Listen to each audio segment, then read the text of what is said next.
Hello, this is Captain Poodle speaking. Are you ready to find love? Yes, ahoy, matey. Love. Exciting and new. Go online. They're catfishing you. Shocker. Fiancé.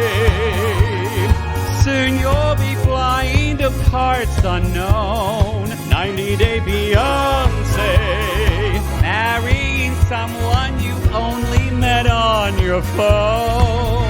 Be they French or Chinese, a brand new K1 visa's the key. Ooh, the key to what, Poodle? To love. It's reality, yes, let's love.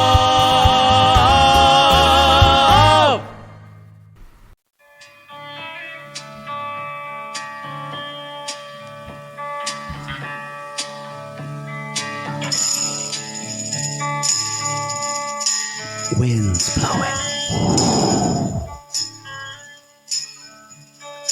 This is the end, beautiful friend. I love a tambourine. This is the end, my only friend.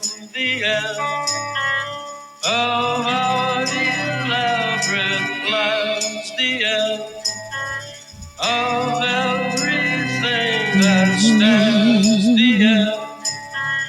No safety, no surprise. The end.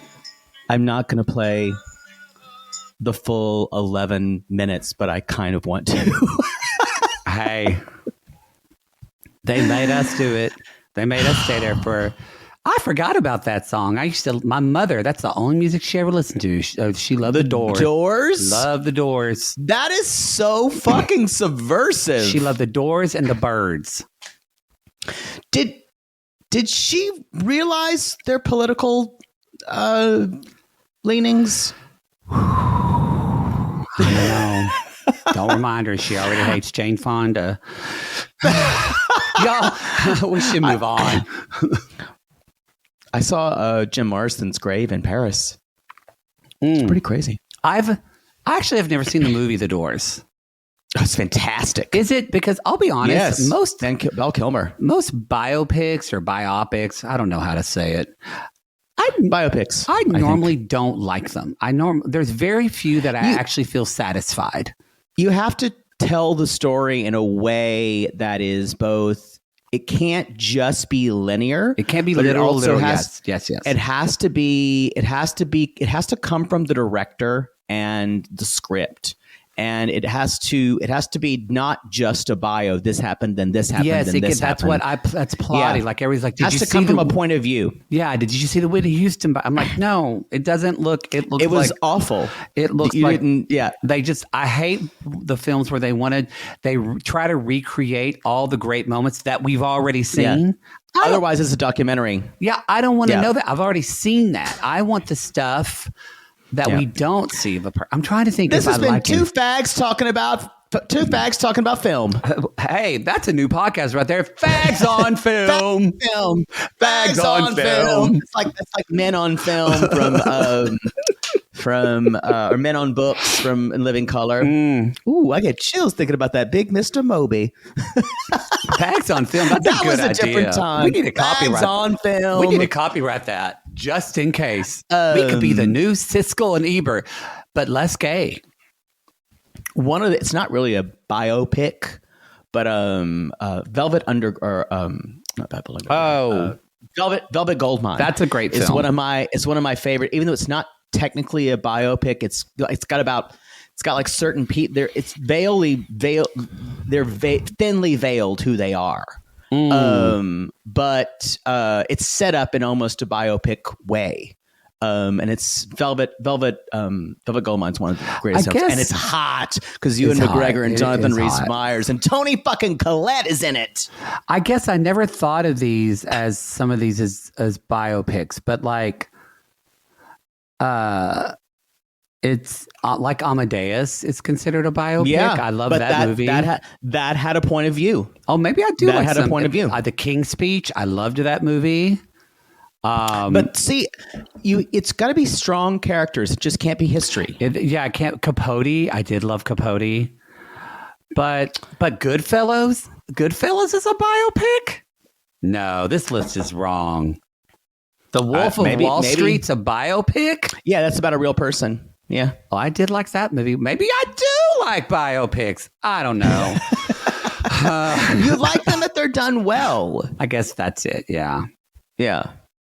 This has been such a stupid way to start this. Just this long thing about talking about what a biopic is. You really want to sit here and talk about Ashley and Alex getting cut off? You think that's more interesting? No.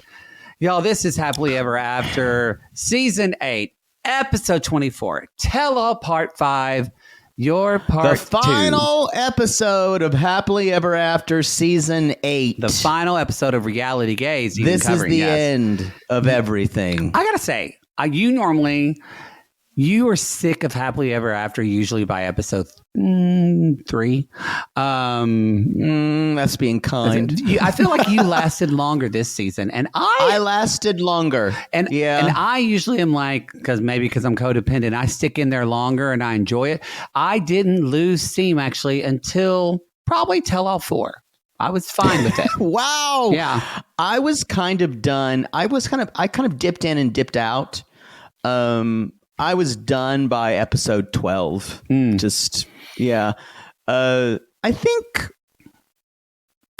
I was kind of done. You know what was it's not that I wanted to see them. I think when Nicole and Miss Mood just finished their last thing, I was kind of like, okay. All of the gripping stuff is over. Also, that's actually something I wrote that I know they didn't show up for the tell-all, but if you're updating us where everybody else is in their life at the end, give us an update about that. Like, yeah, it's annoying. Tell the real situation of what happened. Yeah. Especially this episode, if you're gonna bring out the polygraph, put everybody on it. Put everybody on it, not just fucking Jasmine. Boy, you can. This last part that we're going to talk about, this was all things that were originally cut from the editing room floor and should have been cut. What I think they should have done, if they were smart about it, I would have done an hour and the last 30 minutes shown a 30-minute preview of Before the 90 Days. Yes. That's what I would have done. Get people now, but they kind of fucked themselves by only putting this on broadcast on network because they took it off. So I think maybe they don't understand that they've got a lot of pissed off people. A lot of people were pissed. But I think now I think you can watch this on the 26th on Monday, isn't it? I forgot when the date is. It's the 27th. Yeah. Still not understanding why. It makes no fucking sense. Thanks, Zaslav. Darth Zaslav. Yes. So, okay. Couple of we talked a lot about announcements last episode. We talked a lot about just random shit. But who cares? We want to remind you that Selling Sunset Season 8's coming up. 8! We're very excited. And we've got The Golden Bachelorette is coming soon. Next month, we already are planning on doing sometime in the month. We're already planning on doing a collab with Two Black Girls, One Rose again. It's kind of now become a tradition for Golden Bachelorette. Yeah, yep. So I'm excited about that. We love them. And have you seen the pics of the men? No, ooh, daddies. Oh, really? There's some daddies. Yeah, don't say it like that. That's just daddy. Okay. Oh, daddy. All right, daddy. Daddy, daddy, daddy, daddy. And I think I'm just ready to jump into it if you are. I don't can't remember anything else. Yeah. Yeah. Okay. But before, do you want to, I kind of want to, well, do you want to talk about the people on Before the 90 Day now, or do you want to save that to the end? Let's do that first. Let me get to that. Okay. Well, let me get to that. I will start. So I'm already here. I will start with our last two couples, right? Yeah. Oh, yeah. Because we talked about Brian and Ingrid. Our last two couple is Vea, 27 from Florida, and Sunny, 26 from South Africa. And so here's their deal, y'all. They've fallen in love and are both anticipating a proposal on this trip, but they have trust issues. And Sunny is especially uncomfortable with Vea's ongoing friendship with her ex. I should point out before I'm reading this, y'all, Vea is cute. She's very pretty. And Sunny kind of looks a little more nerdy, just average. So he probably is. Which is which? Vea is the woman. Sunny. It's sweet. See right under it says Sunny and Vea in the little print. Can you not read it because you don't have your reading glasses on? I'm reading it right here. I'm just saying Vea. They've got it. They've got it listed. Well, they've got it big font. It's listed Vea. No. Listen. It's they're having usually the whole article has been doing the person who is on the left. They do it first. Yes, they do. But in this picture is different. That's why I was saying it. Oh, okay. I just enjoy being bitch. So anyway, Sunny is uncomfortable with Vea. Sunny's the guy. Vea's with her ex. So Sunny's the guy. Vea is the woman. Yeah. And y'all, her ex is coming with her to South Africa. Well, hold on. Yeah, let me read it. So the rest is, they hope the fighting will subside when they meet in person. But unbeknownst to Sunny, Vea, an anxious traveler, has arranged for her ex-boyfriend to accompany her to South Africa to meet Sunny so she doesn't have to travel alone. Will this trip seal the deal for their relationship, or will her decision to bring her ex-boyfriend ruin everything? $20 says her boyfriend is fucking cute. The ex-boyfriend. Could we have brought no one else? A parent? A friend? Yeah. A renter friend? An emotional support parrot? Anyone but your ex-boyfriend. Yeah. This is, y'all, fucking boundaries. If you can't sew this shit up before you're getting into another relationship, you have no business getting into one. Okay. DOA. I'm saying it now. Not good. It's not good. Who's our next couple? Vanya, 41 from Florida, and I think it's Bojo, spelled Bozo like Bozo. There's a little accent. I think it's Bojo. I've never seen an accent like that before. Yeah, it's you find it like in Eastern Europe with a little. He is from Croatia, Polish. The Dick Riviera. Yeah. Vanya is a vibrant 41-year-old Floridian, shocker, who's fallen for Bojo, a Croatian basketball player she matched with while on a dating app while on a solo trip in Europe, aka bang trip. A bang trip. They didn't get to meet up at the time, but they've kept in touch, and now Vanya is completely smitten and going to Croatia to meet him in person for the first time. Vanya's hoping for a ring, but friends and family have their concerns that she and Bojo are not on the same page, and that Vanya is heading to Croatia to get her heart broken. And some big Dick Riviera cock. Dick Riviera. Y'all, 90 Day Fiance for the 90 Days, season 7. He's cute. I'm into it. He is cute. It premieres on Sunday, September 1st at 8 p.m. Eastern on TLC and Max. Well, I can't wait. Very excited. Now, and it will be on Discovery Plus or Max. Yeah. We have confirmation of that. At least that's what people.com says. Yeah. America's most trusted news source. Well, hey, better than us. All right. That's fair. Let's jump into this. Okay. So there's a couple of conflicting, or there's a couple of I would say conversations that are happening at the same time here. Mm-hmm. One of these is about Ashley and Manuel. And the next is about Gino and Jasmine. And so can we first talk about the Gino and Jasmine first? Sure. So let's see. Ed and Jasmine, they were talking about, let me see. Oh, that's still Ashley. Actually, let's just talk about this first. I'm sorry, You guys, this was very confusing, and they kept switching to conversations. I feel like this was super hastily edited. Yeah, it seemed a little. It was kind of a mess. Phonetic. Anyway. Yeah, here we go. Let's talk about Ashley and Manuel. This is where everyone's talking.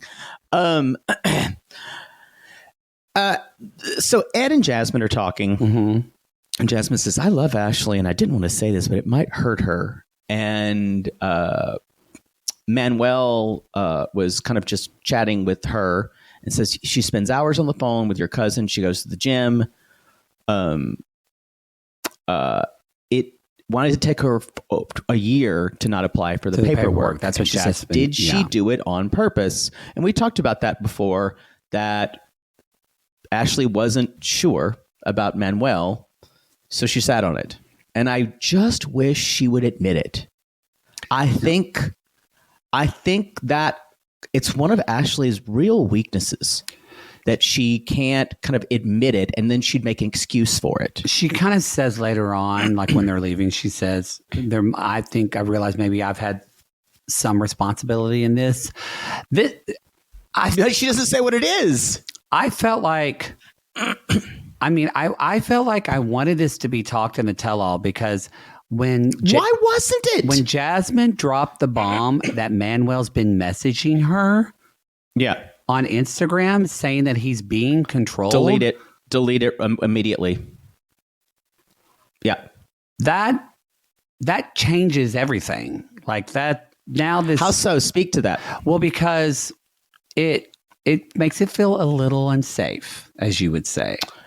I agree with and that. It's felt that way. It's felt that way for a while, to be honest. And so it's getting more the picture, and then especially what Manuel talks about later on. But I wrote that and went, what? How could this not be?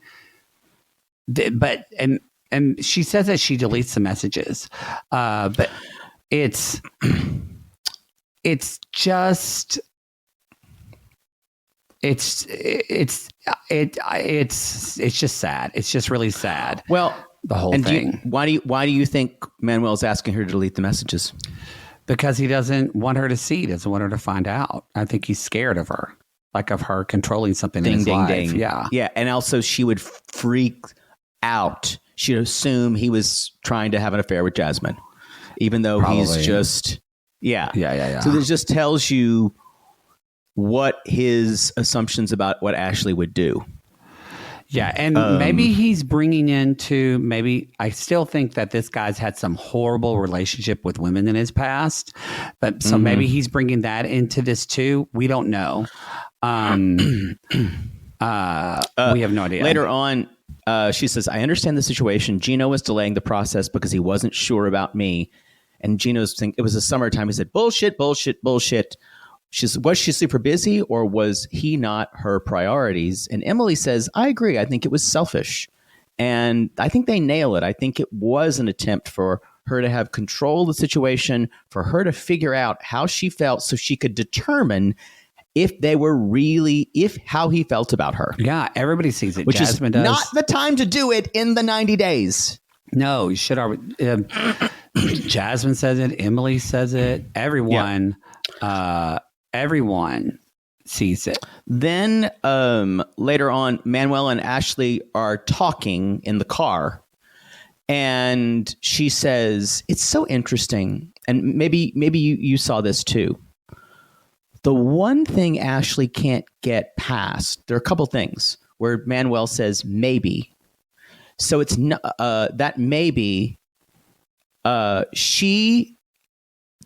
threatens her kind of she takes it so personally, and she can't get past anything that's personal to her. And she says, and Manuel says, I can't live on love, not without being able to work or help my kids. Sometimes I think it's selfishness. And that's it, y'all. She hears that she was selfish, and her brain goes, selfish? I gave up everything for you. And then later on, they're in the house. She says, I'm doing all the work to bring you here. Well, yeah, honey, but you waited a year to do this shit. Right. So where he's talking like it's only $200 a month. Not only, I shouldn't say that. $200 can be a lot of money in people's budgets. But to him, he says it's barely enough for my kids. Right. And then she's like, I need a minute. And he goes, oh, she's a machine, this little lady. My God. And he says, women hate when you tell them the truth.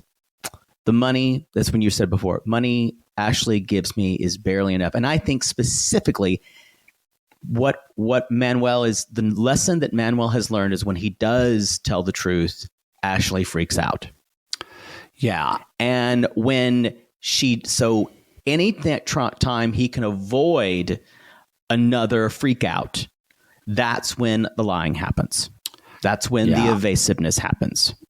I think it's good to see their relationship because this isn't an Angela and Michael type of thing. This isn't like I don't think Ashley or Manuel or both of them are bad people or have bad intentions, but I think they both bring a lot of baggage, especially Ashley, to this relationship that is just encumbering any type of growth that they could have. Right. And the thing is, y'all, he keeps wanting to talk about, he says, we've had a lot of times to fix this. We should be good by now. She keeps, for her, she can't get past the personal attack. Because she says, I feel like the villain. She's like, that's what she keeps saying. She's like, I'm the villain. Whatever fucking word that is in Spanish, which made me laugh. She can't get past the fact he called her selfish. Yeah. Instead of saying... It's really interesting. She's so hurt in that moment, she can't pivot, and it's interesting. She says, "I'm selfish for giving all my life for you in this relationship. I'm the problem. I'm the villain. Whatever that word is. I'm the asshole." And then he says, "This kind of gutted me. But you think that because you give me some food, and a roof, I'm happy. I'm not talking about the food. This process is really hard. Where are the papers? You've never printed them out." Now she seems to disagree about all this. I don't know where the truth of this is. And she finally, I love it, by the way, when Liz was like, I've got to listen to this. And I need to go listen to this. I'm investigating. So they come up and ask if they're good. And Ashley says, she says to Liz, Manuel's walked away, and Ashley says, I fucking get it. We should have filed the paperwork sooner. Stop there. But then she says, but I feel like I was being villainized because me. Yeah. It's interesting. He says, now the interesting thing is the villainizing part. He's the only one saying it. She's talking to them. Like, I promise I'm not the villain here. It's much more about saving face. Yeah. And so she comes back down and she's like, are you saying I never printed out papers? He says, yeah. And then I'm not sure about this. She says, it was my job. Mi trabajo. Does that mean I couldn't do it because of my job, or printing out the papers were my job? I was confused. I think she was saying that was my job to do, meaning like she was kind of almost admitting that I didn't do a good job of that. That's the way I saw it. So it's like she's getting it because she is starting to see that basically everyone, not Patrick, but Kobe, Emily, like everybody's basically saying suspicious. Like, you should have done this. Like, they are right. And Kobe does tell her, he's like, look, it's not easy on her. She sacrificed a lot. I think a lot of it too is with both of them. She thinks oh, you have this easy. And I think that he thinks she has it easy too. I do think that none of them acknowledge, you know what it is? I don't think, there's not one thing. There's a lot of complexity, but I think one thing they both are terrible at, it takes so much effort on both of their part to get the other person to see their pain. And yes, that is so true. When you're in a relationship, the person you're with, that person, they need to be the first person who notices your pain. Yeah. And that's whether it's in a relationship or like a good friend. Like I have one of those, my friend from like 13 years, when I was 13, she will know if something's off with me and will immediately call me or text me like after we have dinner that night and say, what's up? And I think that we all need those kind of people in our lives. And I don't think either of them can be that for another one. Here's the dimension. Got no one else here. Exactly. Here's a dimension that we need to think about and she needs to consider more. He is at a financial disparity here. Mm-hmm. And he is relying on her for everything and he hates it. Mm-hmm. And culturally, he's embarrassed about that. And he's a machismo man and all that. Like, you've got to take all that into consideration and not just tell them to get over it. And she doesn't seem to be... It's interesting. He keeps saying she asks about him, but I don't feel like she really cares. Yeah, it does feel like that sometimes. Like, yeah. And... yeah, especially... I can actually see that. She says, I want to know the boys. I want to know. And he's like... Manuel is just when Manuel does like direct camera addresses, it is so fucking convincing. I think that's a great word because there is a little part of me that feels like don't get it twisted, y'all. Do I think like it's really shitty what she's been doing to him? Yes. But that guy knows how to turn a phrase and get sympathy and so I feel like I think it's because it's real for the most part. But there is a part of me that wonders sometimes, like we laugh because they both say funny things to each other. But she shared the same way, like she shared her pain to him, and he's immediately denied it and made a funny remark and shut her down. They keep shutting each other down. Yeah. But I agree with you. I think most of his stuff is real, but I think they're also both dramatic, if that makes sense too. Yeah, totally. Manuel's talking to Sophie later on because she speaks some Spanish. And he says, who knew Sophie? Well, she grew up in Spain. I forgot about that. And Sophie says, well, he's basically saying that Ashley never tried to, Manuel was saying, she's like, Ashley says that I never tried to help her with documents, but I was the one who found the lawyer. I was the one doing all of this because Ashley does act like I had to do it all. Yeah. Blah, blah, blah. Mm-hmm. He does act like that. Yeah. And he said, if I wouldn't have contacted the lawyer, nothing would have been, because that's the thing, y'all. The lawyer is the one who finally got this going. She sat on that paperwork. He contacted the lawyer. Mm-hmm. That's when the paperwork finally, and then the guy started to do it. And she even says, I'm sorry I couldn't do it. I thought I could. She says, I admit I needed to do it sooner. He said, so I don't know if I fully agree with this. He said, and another thing is she never asked how my children are. And I went, I disagree with that because that was a plot point of her she brought up several times. She wants to know about your kids and she wants to meet them. What he said was, maybe there's a lost in translation thing, but what he said was where is it? It's one thing for me to ask her for money, but it's another for her. This is a different thing. Another for her to care to ask, how is your baby doing? So maybe she does ask. He just doesn't think that she cares. That's it. Mm-hmm. It's almost like, or she's doing it to save face. Yeah. That's an interesting proposition. Yeah. So Sophie's basically, they're talking about, Manuel's still talking to them saying she worries about my food and health. food, my health, whether or not I've talked to my kids. And Jasmine says, but why do you say that's the thing? Why do you say she doesn't care? And I think when Manuel's talking to people who can speak Spanish, he can really let it out, especially when it's not to her. Yeah. Anyway, and Jasmine says to Ashley, he says he's tried to open up to you about his kids, and your reaction is that you don't care, and that hurts him. And then she says, I just wish she would do one thing and just listen instead of, she's like, but I don't know how you understand it hurts me, though. Yeah, she does immediately say that. I wish she'd just take it in. Yeah. It's comical on camera. And she says, I haven't met the boys, but I care about them more than you realize. Yes, I should have fired the paperwork sooner. It's true. From my heart, I thought I could do it.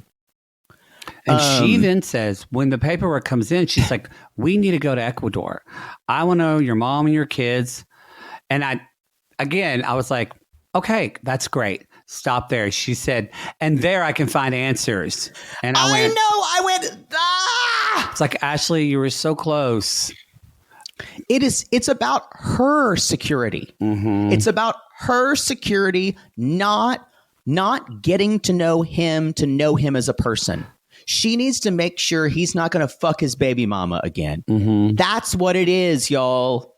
I'm fed up with this. I think she's so transparent. And I think he knows that. After a while. Yeah. That's the selfishness part that he's talking about. That was the most egregious thing she said. The whole thing. I need to get some answers. I was like, okay, that's not the reason to, but sure. There was this little bit. Should we talk about the Gino sex stuff? The men are all He-Man Women Haters Club are talking about and Patrick. I don't get sex. Why don't you have sex with your wife, Gino? I'm so over this storyline. We've already beat this with the dead horse. Like, we get it. You're not having sex. We've talked about this. I feel like this is just like we're trying to. There's a locked chest with a padlock on it, and we're beating it with water noodles. Pool noodles.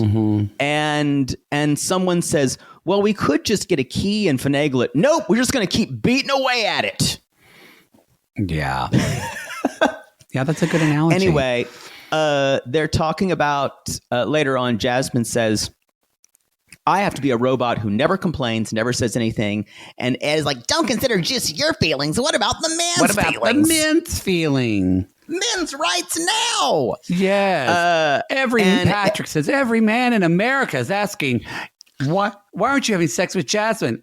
I'm going to say this.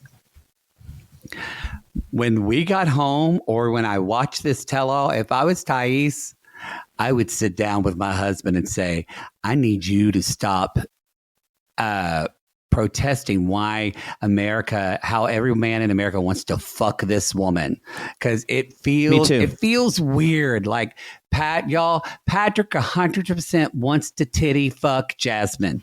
100%. Patrick jerks off like 8 times a day. Like twice on the way to work. Oh my God, she's like Panamanian Demi Moore.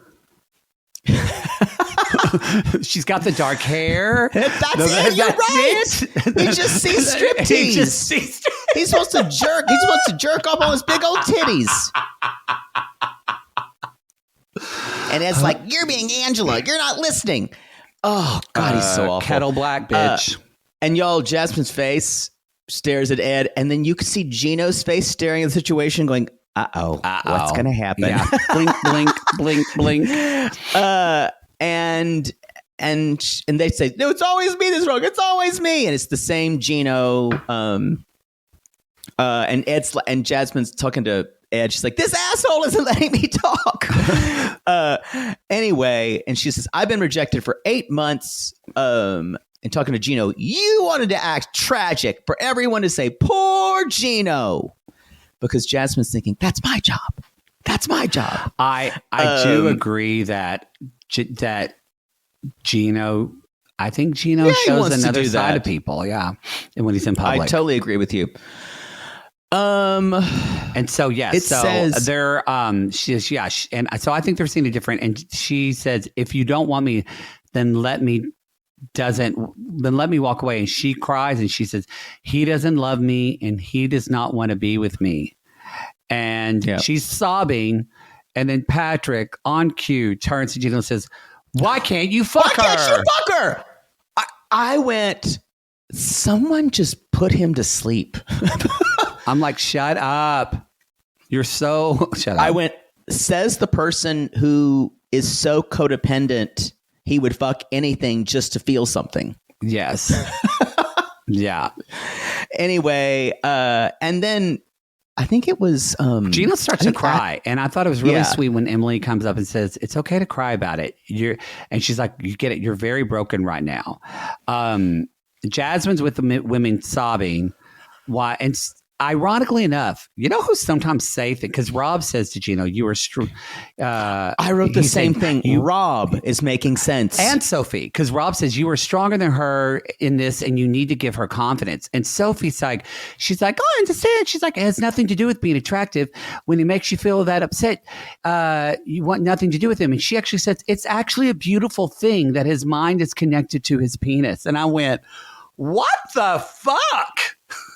Yeah, these two nuts. It is weird. It's almost like they only use 10% of their brains most of the time when they're fighting at one another's, and as soon as they're not in the microscope, they've got like another 30%. Well, that's what happens when we get emotionally triggered and hormones get going. Your kind of reptilian brain activates and all that. Yeah. But I've said it all before, y'all. Some of the best therapists that I fucking know are fucking crazy in their own personal life. Just a hot mess. I'm not talking about anybody on this podcast at all. Jasmine does say, the women say, give yourself a timeline for him to try to win you back. And Jasmine says, 4 weeks. 1 month. A month. 1 month. There is this little bit, we're jumping all over the place, but Gino does find Jasmine, and he's looking at her with like a sad, grumpy cat face. And she's like, I'm tired of yelling. I'm tired of fighting. And Gino says, sometimes we're just so good together, and I get hope, and then we get into a fight, and it brings me down. I just don't want to be in a toxic relationship. And Jasmine says, this is so good. Jasmine says, maybe we should limit the amount of time we spend together. And we'll stop fighting. That is I want such you to miss me like we were in Panama.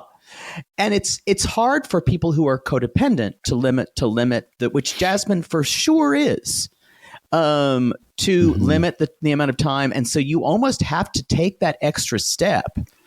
And Gino says, he says you can't compare it to Panama. And I said, that's true.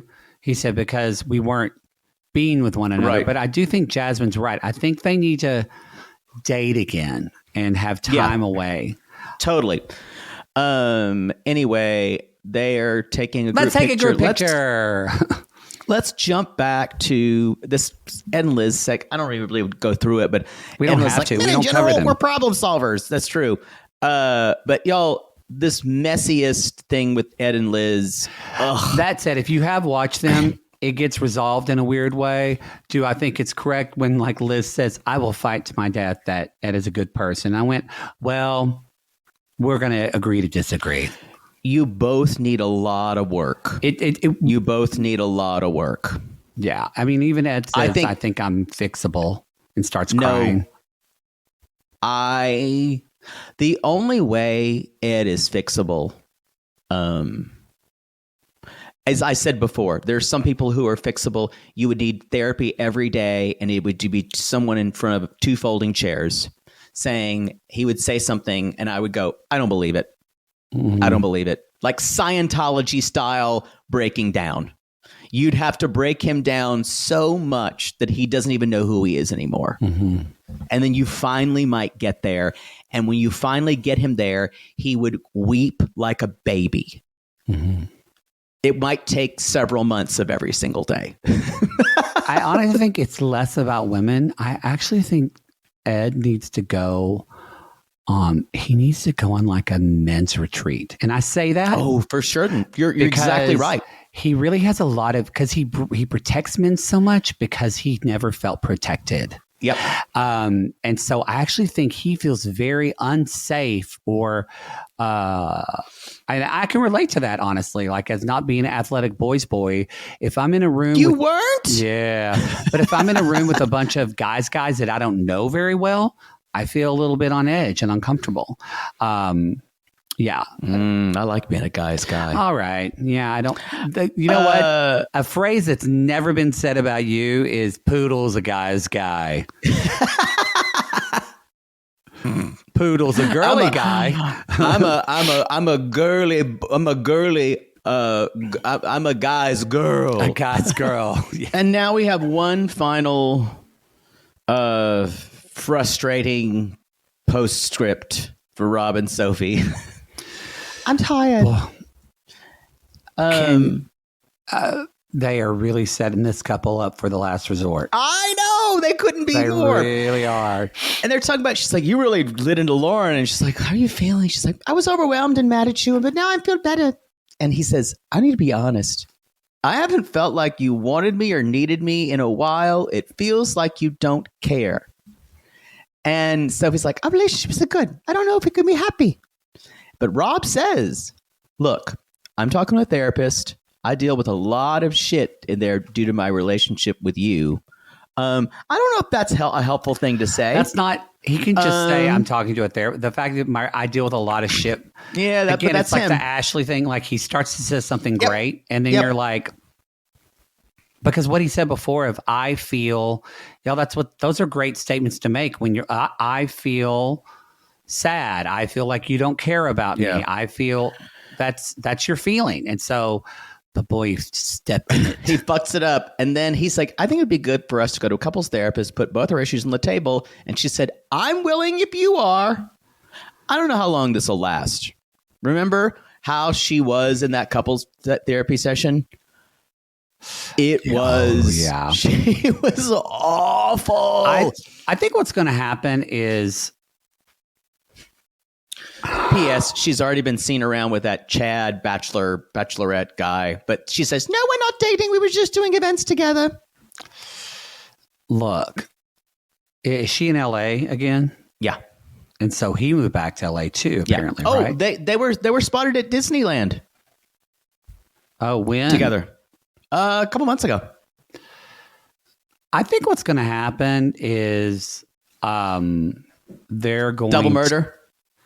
I think if she does go to therapy and she'll break up with him because she'll realize she doesn't need to be with anybody. I gotta say, a murder suicide would be the most satisfying way for this to end. Did you see a Sissy sent me Love Is Blind UK tea about Tom? Oh yes, it's some people. It's been in our Facebook group too. Yeah, y'all. Apparently, Tom has something in common with us. What? Likey the Dicky. Oh, that. Yes. He went to Pride. I don't know if he was exclusively liking the Dicky. Well, people were wondering. I mean, maybe he's just an ally, or maybe he's bisexual. That's all great, or poly, or whatever. Yeah, that's great. But it would be very remiss if they didn't mention that, because that'd be great to have somebody who was. There were pics of him with guys, and that's fine. Maybe he's an ally, but it did give me ideas. But it was like very like the way he had his arm around one guy. It didn't look like. But Brits are much more open about that than Americans are.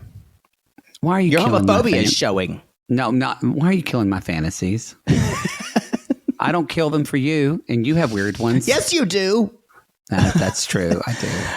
No, the other ones during the ceremony, both he and Maria kind of said that apart, right? Yeah. Well, and they said that. Yeah. They said that they had mutually agreed wouldn't be good for them to get married, and he said the producer said now do it again and don't let her talk to anybody. and just say that you're the one. Basically, yeah, someone that was there said it kind of ended and everybody was like, yep, they knew this wasn't going to be a right match. And they both were, which we said when we watched it, we're like, it's like they both were okay with it. Yeah, she was upset, but I think she needed to act it. Yeah. But let's save that for the reunion. But I do feel like, again, I actually think that's what a beautiful way to see a relationship. I think that would be even more riveting, but whatever. Okay, back to this, because we don't want to talk about it anymore, y'all, because we're done with all these couples and we're like, okay, great. Now everybody's gone home. We're leaving. What time is it? 4 a.m.? 4 a.m. Yes, it's like 4 a.m. Everyone's leaving. But wait, Sean Robinson's back because there's more. I just want to point out to this. From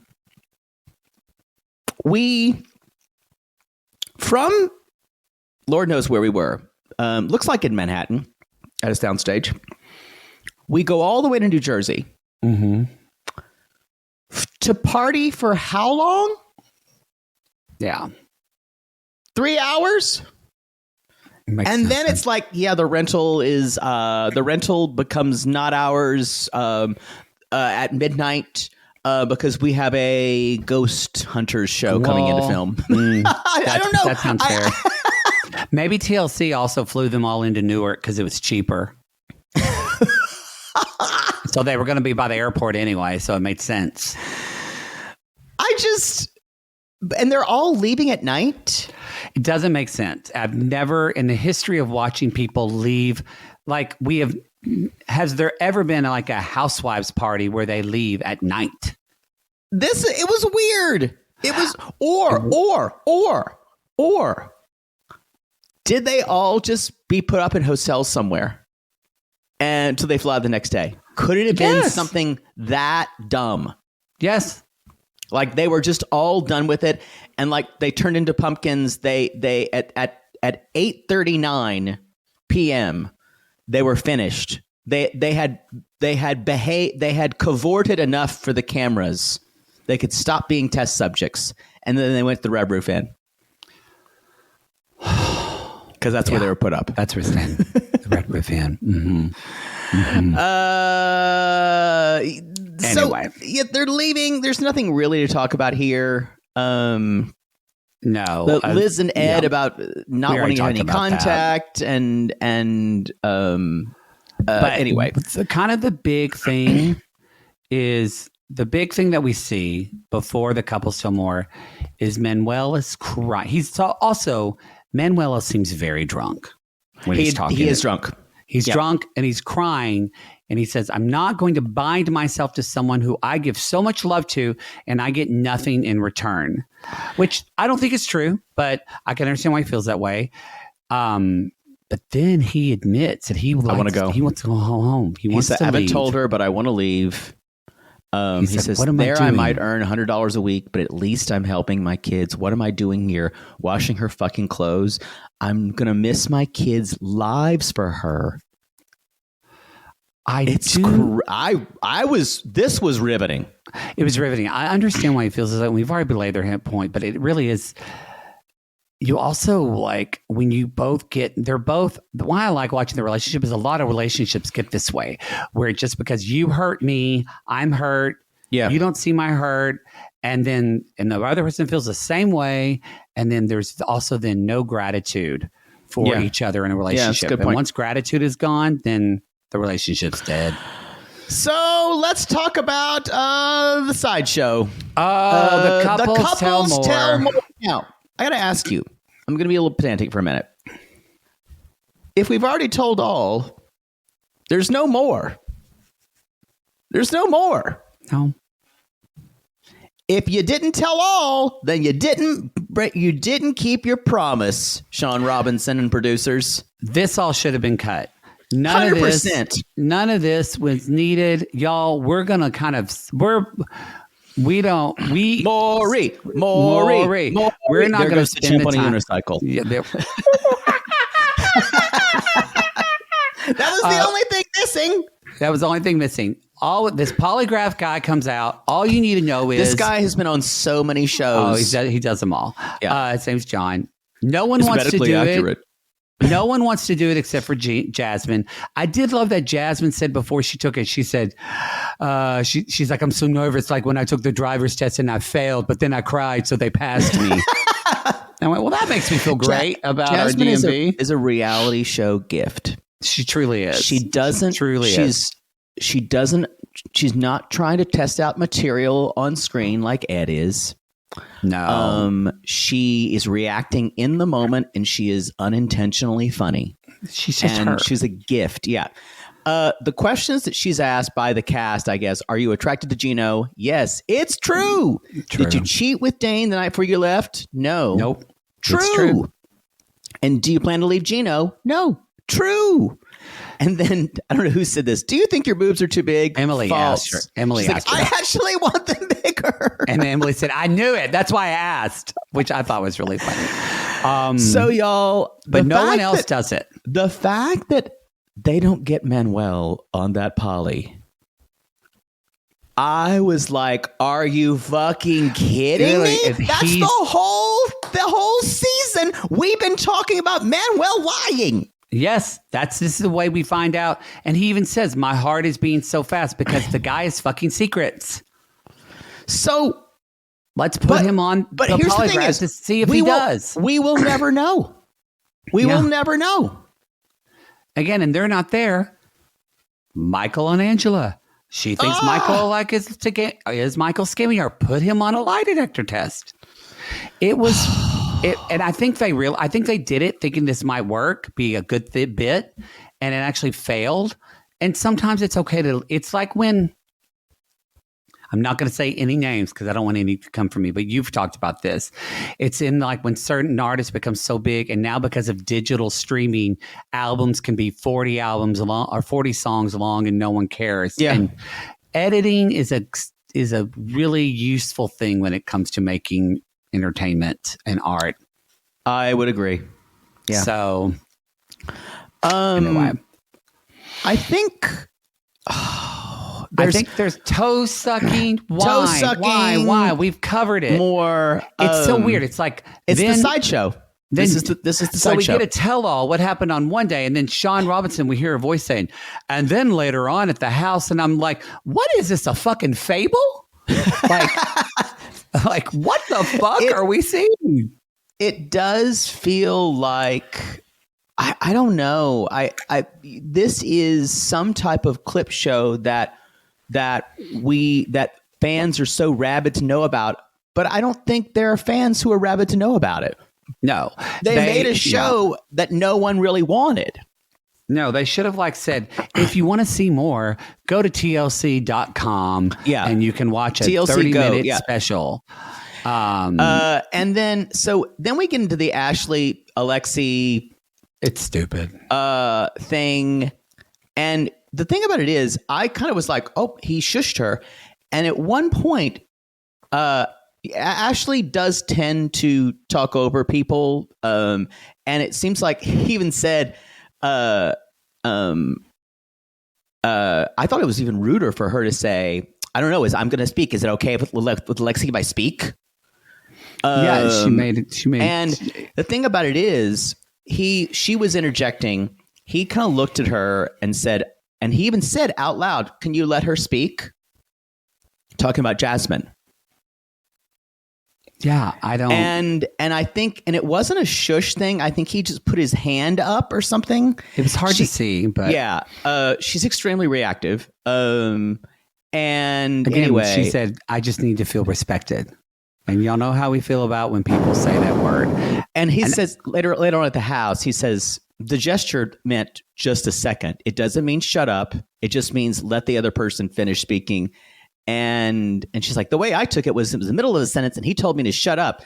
And Lexi doesn't mince any words. She's like, but the other person was in the middle of the sentence and it wasn't the first time you did it. It's fun. And she's y'all, and because he kind of came at her and didn't really and didn't soften it, you could tell. She's like, listen, my hairs on my back are like blah blah blah. He's like, try not to interrupt so much, we won't have any issues.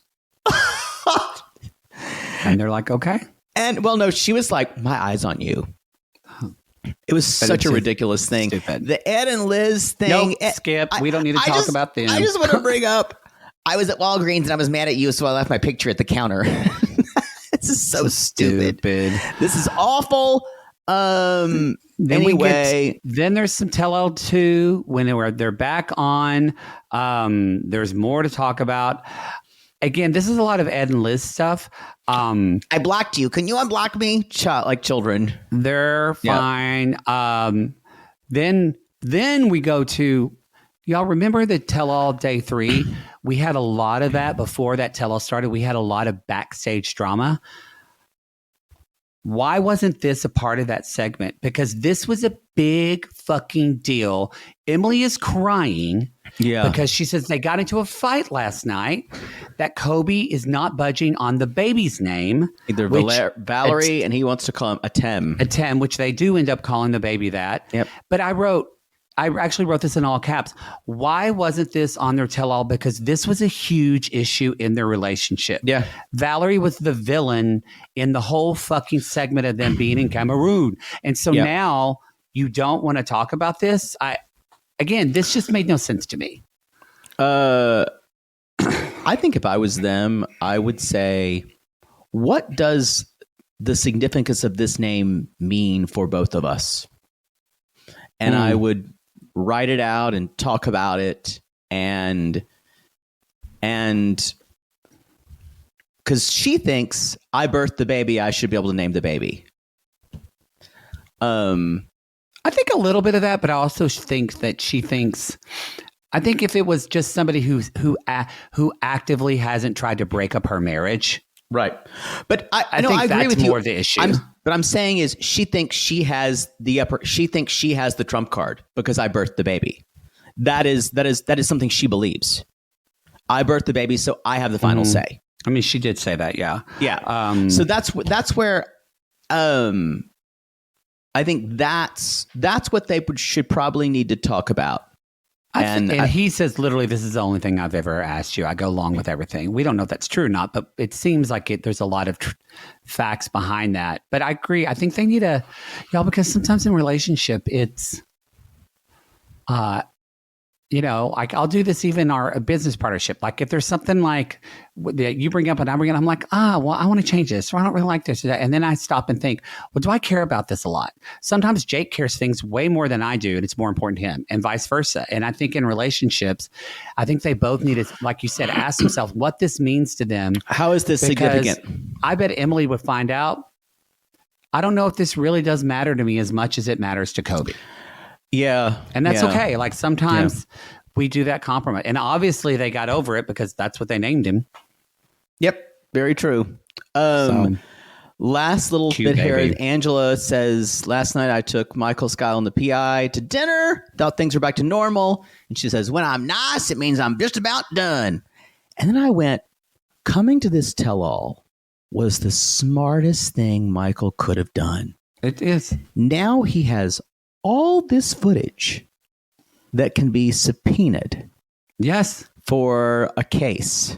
Literally her saying, I'm taking his visa. Yeah. And the way he took the genius. It's genius. I think Michael decided to do this before the tell-all. Angela would not win in a court of law. Because we know from 90 Day Fiancé, to prove fraud, it has to show, because there's all this footage of them in a loving relationship. Right. I don't know if that's the court case that they're going to try to do. I think she's going to try to teach him she's going to try to prove fraud and divorce and get an annulment. But you're right. She would not be able to prove it. I think what he's going to try to prove is abuse. So he can go ahead and get his K-1 visa that way, which they do grant in abusive situations. Mm-hmm. And they have this one thing about ring, and she gives him back, or she says takes his ring. My ring. I bought it. But y'all, and normally I'm like an engagement that ends, or if it's like a family heirloom, I'm like, yeah, give the ring back. But I'm like, this is just a regular gold band that y'all bought, and he's been wearing for 4 fucking years. Just let him have the ring. But update. This is the one thing we were watching and we were wondering if they were going to cover it. And because the show is talking about it, it is true. Michael left Angela. We all know that. He went on the run.